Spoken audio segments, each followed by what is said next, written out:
terkait dengan statementnya kemarin itu konteksnya itu dia membuat suatu argumen namanya sofisme. Jadi sofisme itu tujuannya itu untuk melakukan penyesatan, membangun opini yang kelihatannya masuk akal, tetapi sebetulnya validasi proposisinya itu bertentangan dengan realitas. Jadi nanti kita uji aja di persidangan nanti kira-kira apa dia bisa membuktikan apa enggak.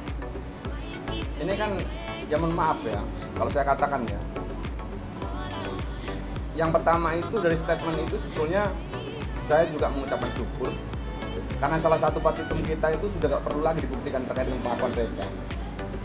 Akan tetapi itu tetap harus saya balut melalui putusan pengadilan, ya kan? Karena sekarang ini kan proses mediasi kan sudah dinyatakan gagal, ya toh. Terus yang kedua, kalau dia menyatakan katanya kemarin kan mencurahkan kasih sayang yang equal sama dengan adiknya, ya toh. Mulai kecil katanya juga sudah menyekolahkan, ya toh. Ini orang nggak tahu sebenarnya konsep mencurahkan itu apa. Jadi kalau saya jelaskan ya, konsep mencurahkan itu sebetulnya secara gramatikal itu melimpahkan segala sesuatu, including di dalamnya dedikasi waktu, tenaga, ya, termasuk perhatian dan perasaan. Nah sekarang kita lihat, ada tidak itu? Wong yang namanya ketemu batang hidungnya saja selama 24 tahun bisa dihitung dengan jari. Itu pun saya menggunakan sel tangan. Kan begitu.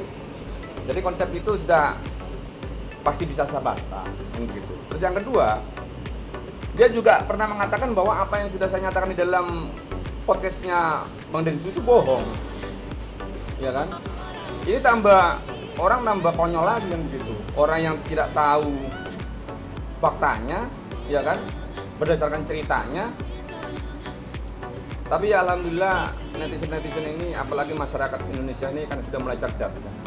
Paradigma yang digunakan itu sederhana sekali, bahwa netizen ini menggunakan kacamata yang pertama akan mempercayai sesuatu itu yang jelas-jelas bisa terbukti secara visual dan dapat ditangkap sama nalar secara rasional. Sekarang rasionalnya kalau memang betul-betul ya dia mencurahkan kasih sayang, ada tidak contohnya saja yang paling sederhana ya? Gambarnya di media sosial itu Denada itu dengan dia. Satu saja tidak ada.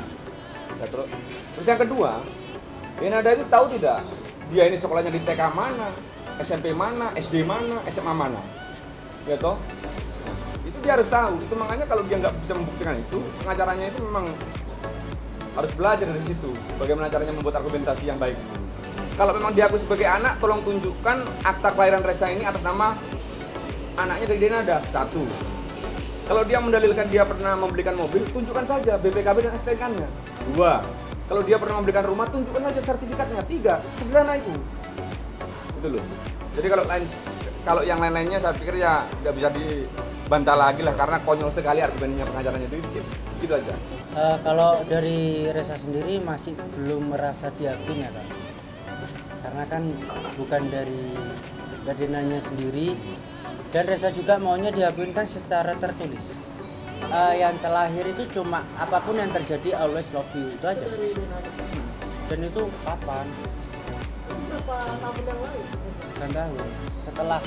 Setelah gugatan ini diajukan. Bukan komunikasi ya, dia cuma nge-WhatsApp Reza, dia itu aja. Dibalas nggak sama Reza? Karena sebelumnya Reza keluh kesah juga nggak dibalas. Ada buktinya Reza. Kalau memang dia pernah menyatakan bahwa pernah ada komunikasi sebelum ada gugatan ini, tunjukkan, buktikan. Sederhana kok. Gitu.